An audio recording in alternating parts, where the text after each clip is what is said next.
everyone! Today I'm going to be going over what you need for a guinea pig, sort of the bare necessities. So we'll just jump right in. First and foremost, one of the most important things is that you have more than one guinea pig. Guinea pigs are social animals. They cannot thrive solely on your interaction. They need a friend. The next really important thing, and the reason why we are so far away from the cage, is so that you can actually see the cage.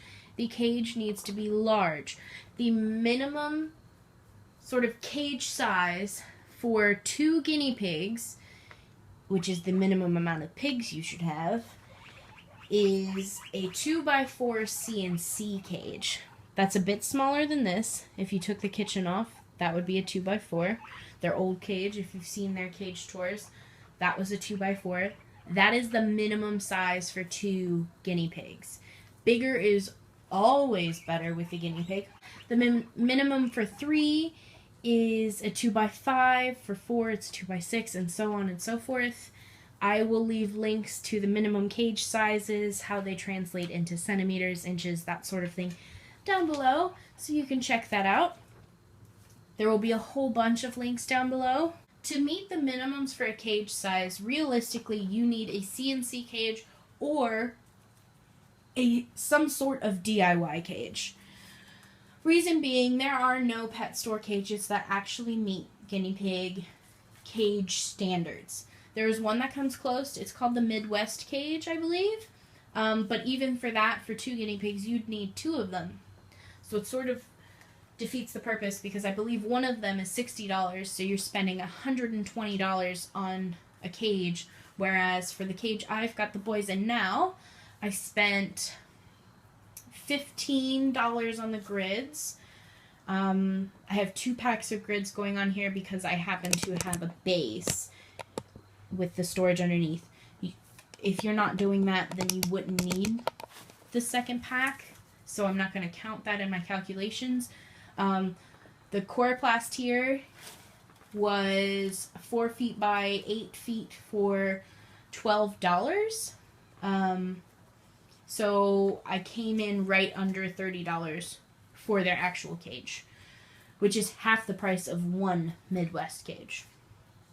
If you don't know where to get Coroplast in your area, I will leave a link down below. It's just coroplast.com if you want to just type it in. They have most of the distributors of Coroplast listed on their site. If you live in the US, places like Lowe's and Home Depot also have it. And in almost all places, local sign shops will have it. Like places where real estate agents will get their signs, because those are made out of Coroplast. They will have it as well, and they will usually have the larger sheets. Lowe's and Home Depot and places like that usually have the smaller sheets. So if you want one big large sheet because you're having one big large cage, sign shops and plastic distributors will be your best bet. And they're usually more affordable at sign shops and plastic distributors.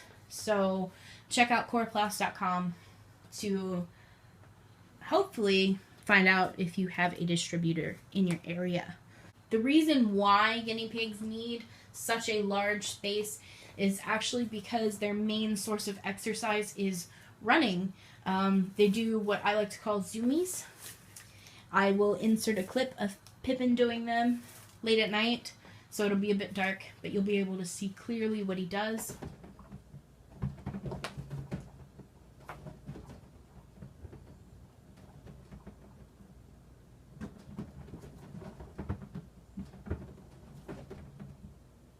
So as you can see by that clip, they need the space. Giving them floor time every day is not the same thing as giving them an adequate cage space. You cannot give them floor time 24 hours a day. If you do give them floor time 24 hours a day, then that's their cage. That's not floor time. So, But typically, you put them in a cage and then give them floor time for about an hour. That's not enough exercise. And sometimes guinea pigs don't even run and exercise during those times. So they need the adequate space. If you have boars, they tend to fight less in bigger cages. That's one of the many reasons we extended their cage a little bit more and gave them the full 2x4 to run and then separated off the hay area, because they tend to bicker a little less. So, yeah, there are many reasons why they need large cages. If you, for some reason, cannot provide a large cage, if you don't have the space, if you don't have the money, you really shouldn't have guinea pigs. If you already have them and they're in a small cage, there's not much I can do about that. But if you're researching guinea pigs now because you want them, and you already know you don't have the space for something as large as this. This is 50, well, the minimum's 56 inches long. That's about, it's almost 5 feet. The cage they're in now is almost 6 feet because of the 1x1 addition. It also happens to be almost 3 feet wide. If you don't have the space for that, you already know you do, and you still want guinea pigs, I'd recommend really looking into what you believe is best for your pet. And if you honestly cannot provide for them now, then maybe you should wait until you can. Now, inside the cage, I happen to use fleece. You don't have to use fleece. There are other beddings you can use. You can use things like aspen or kiln-dried pine, never cedar. Now, I already know that there is some debate about the safety of using pine-based beddings. Kiln-dried pine is okay for them. It is safe. However, if you do feel like it is not going to be, don't use it for your pets. It's as simple as that. I'm not forcing you to use pine. No one is. I'm just saying it is a safe option. Cedar is not a safe option. I find that shavings can be quite messy. That's one of the reasons I don't use them. Plus, with fleece, it's reusable. I can wash it. I'm not paying to fill this large cage every week. You can also use paper-based beddings. Again, it can be quite expensive to fill an entire cage, but you can use them. Things like the All Living Things, the KT, the Carefresh, all of those are safe for your guinea pigs. Now, back to the fleece. If you're using fleece, you need an absorbent layer under the fleece. Your absorbent layer can be things like towels.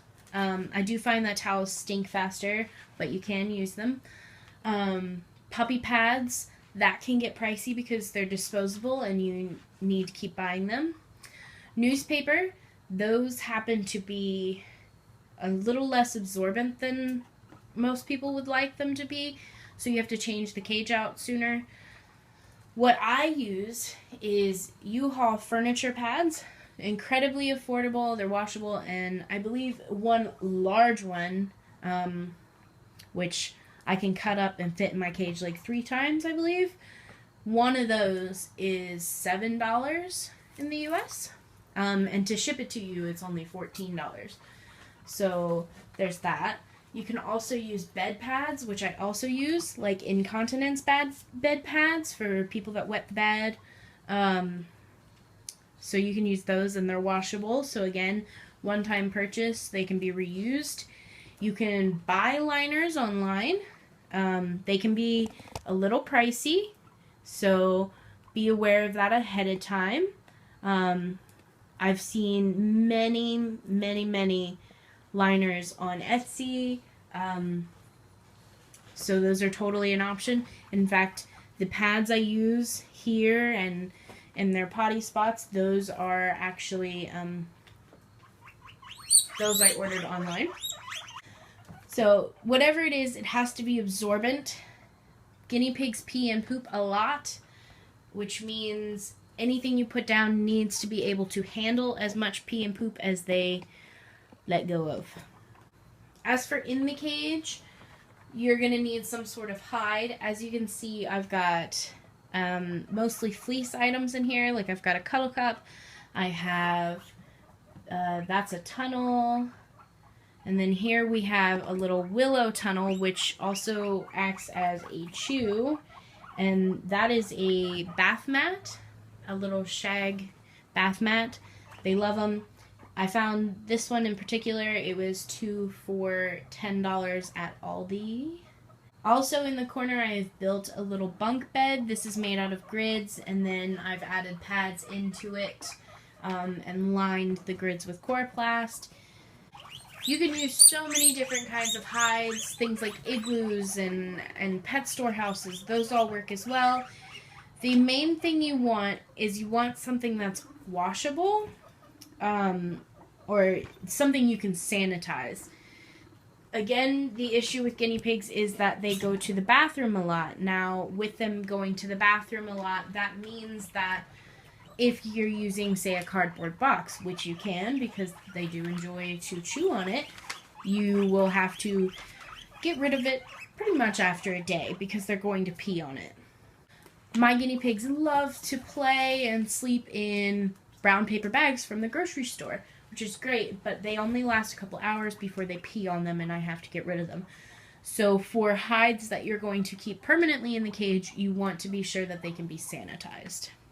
Their diets break down into 3 sections. The first section and the largest is hay. Hay is 80% of their diets. That's why they have that large hay area to the right of your screen right now. That entire area is their kitchen.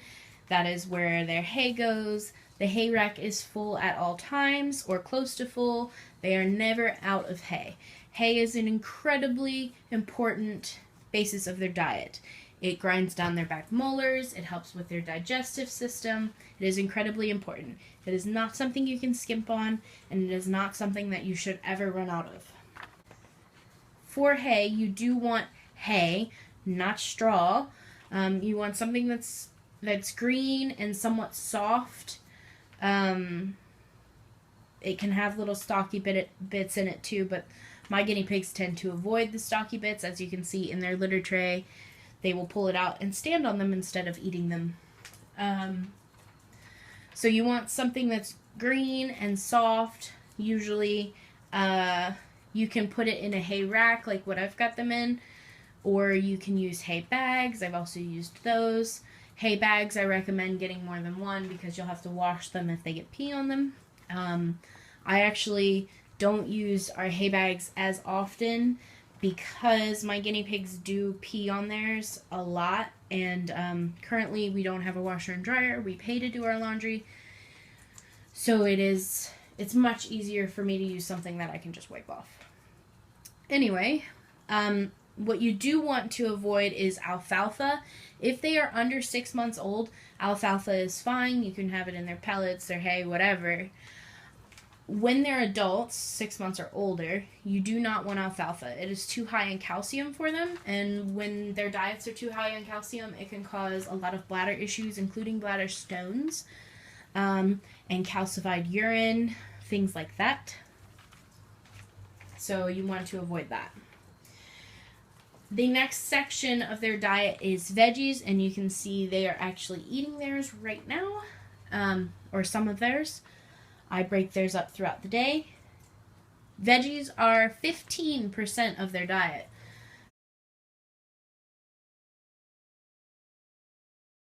The last section of their diet is pellets. That is only 5% of their diet. They should not be free-fed pellets. It can make them fat. They're not necessary to be free-fed. Each guinea pig should only get 1/8 of a cup. That's 2 tablespoons. So total, my guinea pigs get 1/4 of a cup every day. When you go for your pellets, you want to be sure that they are plain Timothy-based pellets. I can show you some of what I feed. Over here is where their pellets and hay are. Their hay is Small Pet Select usually. Right now we're on Oxbow. I've fed both the KMS Hayloft pellets and the Small Pet Select pellets and the Oxbow pellets. Those are the only ones I know of in the US that are okay, that are good quality. I believe over in the UK You guys have Burgess. I think I'm in the US, so I don't really know the other brands for other countries. You'll have to research that yourself. The most important thing when it comes to their pellets is they need to be plain. There should be no corn, seeds. It shouldn't be a muesli mix. There should be no little colored bits, just plain pellets. I can show you what that looks like.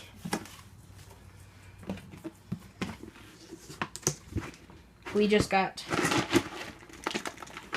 these are the Small Pet Select ones, but the KMS ones look the same. So do the Oxbow pellets. They are just plain, hold on, let's focus you. There we go. They are just plain little pellets. This is 1/4 of a cup here. This is their full amount for the entire day. It's not much, but that really is, that's really all that's necessary. Again, those 3 brands are Small Pet Select, KMS, Hayloft, and Oxbow. Oxbow you can find in pet stores if you don't feel comfortable ordering that type of stuff online. Now, notice I didn't add treats into their dietary needs because obviously treats are not a dietary need. You can give your guinea pig some treats. I recommend actually using fruits and veggies as treats. They love their vegetables. They love, well, some love fruit. Store-bought treats generally are no good. I can leave a link to a video by Skinny Pigs 1 who goes over this in more detail, but basically if you read the ingredients, a lot of the time there are things in treats for them that they can't have. For example, they sell little yogurt drops marketed towards guinea pigs. Guinea pigs can't have dairy. They sell seed sticks marketed towards guinea pigs. Guinea pigs don't need seeds. They shouldn't eat seeds. So it's, pet store treats generally are a no-go. There are, I'm trying to think, there are a couple of store-bought treats that you can feed. This is almost empty, but these are the Oxbow Health treats. They have a whole line of these. These are healthy. However, you have to be careful. I don't have an example because I don't buy them, but on the back, it will tell you the ingredients. You want to check those for alfalfa. Some of the treats do actually have alfalfa in them, so you want to make sure that you're getting ones without it. You can also feed things like dried papaya, dried fruits, as long as they're not gummy enough for them to chew on. I have some dried papaya here. See, they're just little chunks of papaya. So yeah, you can feed things like that are good for them, but for the most part you really just want to focus on fruits and veggies. When my boys get treats, they get things like apple or blueberry or, you know, sweet things that they don't get in their everyday diet. As for toys, you can see a couple in their cage now. They don't have loads because they don't really play with them, but I can zoom in on a couple and let you know what's safe, what isn't, and that sort of thing. So here you can see a couple of their toys. We have a corn husk roller, which is there. They actually chewed most of the corn husk off. This is like a cat toy, a little jingly toy. This is an Applewood chew stick. Chews toys, they're basically the same thing. I don't have one in the cage to show you right now because they chewed it apart, but they really like anything that has willow, especially the little willow balls. My boys go nuts for them. Basically, any of the treats you want them to be pet safe, obviously. Guinea pigs safe specifically, which means any alfalfa toys, like the little chew tunnels that are covered in alfalfa, those are no-go. But so you want them to be guinea pig safe, which means that most of them should be edible. If your guinea pigs don't chew plastic, you can put plastic toys in as well, because those can be sanitized later, like that little jingly ball. My boys don't chew plastic, so it's safe in there. If I notice them chewing it, I would immediately take it out, just because I don't want them to try and digest plastic. So anything they can chew on is great. Little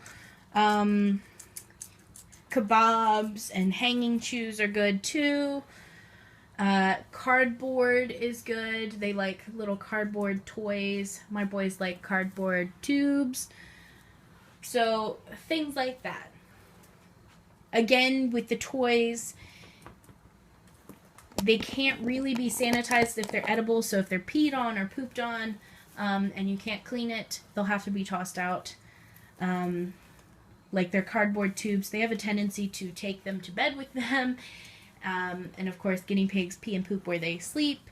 So the tubes usually last about 1 day before they have to be thrown out, but that's all right. Now, if you're using fleece or really anything, an important part of owning a guinea pig is actually spot cleaning their cage. I spend a lot of time cleaning their cage throughout the day because I have fleece. It's just a reality. You can use things like this, which is a broom and dustpan. You sweep it up. Sort of self-explanatory. If you've seen any cleaning videos, you know how that's used. You can also use a shop vac. If you have baby guinea pigs, you'll need to remove the guinea pig from the cage, because most shop vacs could, scoot a guinea pig right up in there. I actually use a little hand vacuum a lot of the time. This one's corded. I've had ones that are cordless. I find these really easy. I have one dedicated specifically to the pets. So you just want something to spot clean with. If you're using bedding, you will still have to spot clean. That isn't something that you can get away with not doing. You'll have to remove the wet spots and everything just like you would with fleece. Health-wise, there are a few things I recommend sort of overall as a just-in-case kit and as like a, everyday type thing. One of the just-in-case items I recommend is critical care. I actually don't have the full bag to show you. I only have a little container left. As you can see, it's a little powder. And what it is it's for supplemental feeding. So say your guinea pig was sick and he's not eating, or something happened to their teeth and they need syringe fed. That is what that's for. It's also good for if they happen to have diarrhea, which can cause dehydration, things like that. It is for supplemental feeding, basically. With that, you will need water. You stir it up, mix it together, and a syringe. You can buy cheap disposable syringes. Also, along the lines of health, I actually only have one of these to show you right now because I am out of the other one that I use on a daily basis. But that is the Oxbow Health little tablet things. This one's the vitamin C one. They each get one of these every single day. It helps to make sure that I am giving them enough vitamin C. I also really like to use the urinary support one just in case they happen to be getting a little too much calcium here and there. This helps to sort of combat any bladder issues. So I recommend pretty much that whole line. You can feed as many of them or as little of them, but I definitely recommend them, and I recommend having them on hand. In terms of grooming, it'll be a little bit different depending on what kind of guinea pig you have. As you can see, I have short-haired Americans. So grooming-wise, all I happen to need to do is give them baths. They don't really need brushed. If you have a long-haired, you're going to need some sort of brush. But for all types, you will need some sort of tool to cut their nails. I've got one of the small pet ones Their nail goes right in the hole, and then you clip it. I like these best. I feel like because they're rounded, they put pressure on all sides, and they happen to make my boys specifically flinch less. Human nail clippers put pressure on only two sides because our nails are flatter, so the guinea pigs actually feel it more. You'll also need some sort of shampoo. So I use Gorgeous Guineas, everything. Sort of grooming wise, I use Gorgeous Guineas. I've got a few of them here. So yes. Touching on medical wise, if you're at all worried about lice or things like that, Gorgeous Guineas also has some medical things. Like they've got things for bumblefoot, and they have things for lice and stuff like that, so you may want to check that out as well. Because I have two boars, I also happen to keep coconut oil on hand. You really don't need a specific brand of this, I was just showing you. I do this because to clean their grease glands, if you put a little bit of the coconut oil on it, it will break down sort of all the muck that builds up over time. That actually is the only time my boys ever need baths, is when their grease glands do get kind of gross. With that being said, with the Gorgeous Guineas shampoos and such, they have expiration dates. So I bought a large bottle of this when I first got the boys, thinking I might need it. But as you can see, I've used about that much, and it expires. So, something to keep in mind, you can order the smaller bottles, which I recommend doing. So, again, if you have longer haired guinea pigs, you will need some sort of brush.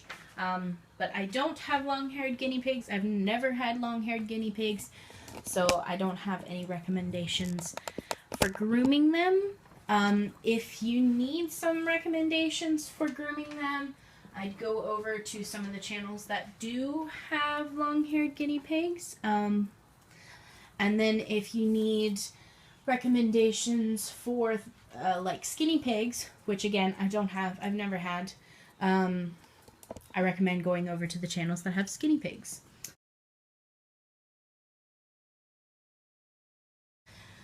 One last thing that I think is really important is knowing where a vet is.